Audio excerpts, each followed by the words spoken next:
Internal combustion engine. In this topic, we will understand how a four-stroke internal combustion engine works. Most of the automobiles work on four-stroke internal combustion engines. Here, fuel combustion occurs inside the engine,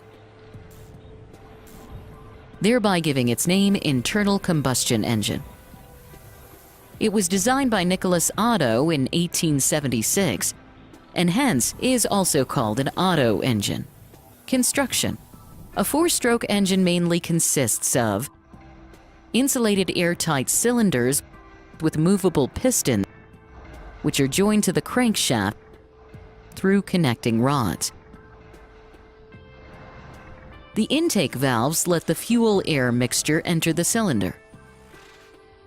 Spark plug produces spark and ignites the fuel-air mixture, and the exhaust valves allow exhaust gases to exit the cylinder.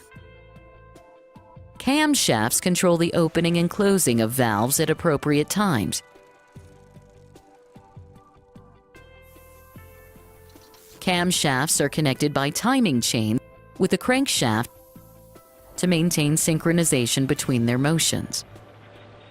And a jacket surrounds the cylinder bank through which cold water is continuously circulated to absorb excess heat produced during combustion.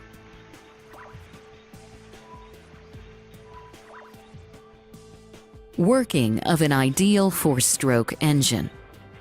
The four-stroke engine is given its name because every cycle of this engine consists of four strokes, that is, intake stroke, compression stroke, power stroke, and exhaust stroke, which keep repeating one after the other. The PV diagram gives us the graph of pressure versus volume during each engine cycle.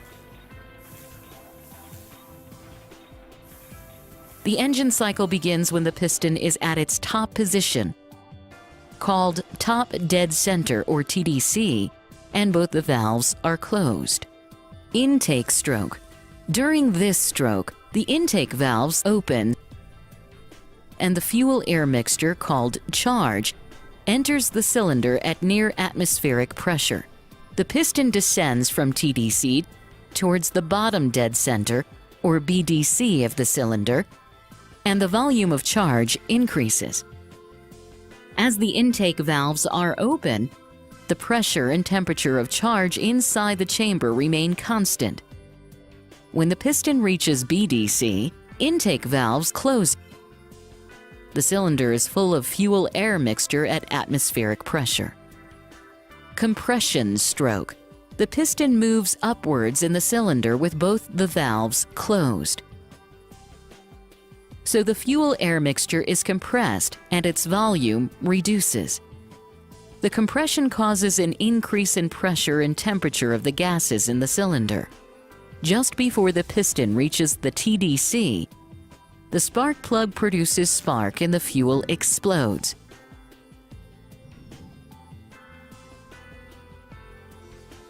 Rapid combustion in the closed cylinder increases the temperature immensely.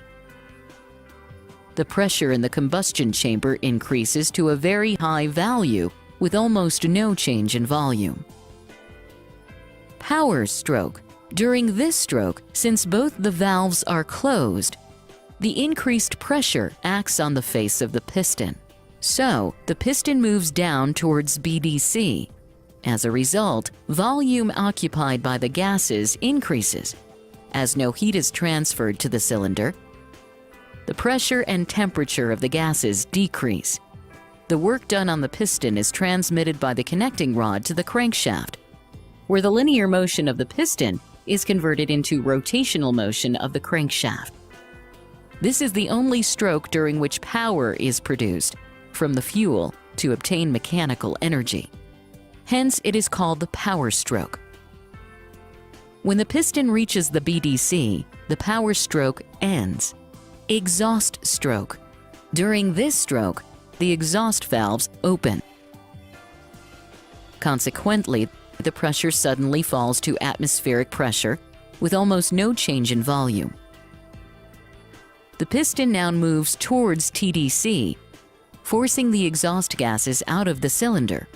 The volume occupied by the gases decreases at constant atmospheric pressure. When it reaches TDC, the exhaust valves close, completing one engine cycle. These 4 strokes of the engine cycle keep repeating, and the engine continues to work, enabling the vehicle to continue its motion. Summary: the internal combustion engine invented by Nicholas Otto converts the energy of a fuel-air mixture into mechanical energy by burning it within a combustion chamber. And the engine cycle of an internal combustion engine consists of 4 strokes, namely intake stroke, compression stroke, power stroke, and exhaust stroke. It is called a 4-stroke engine.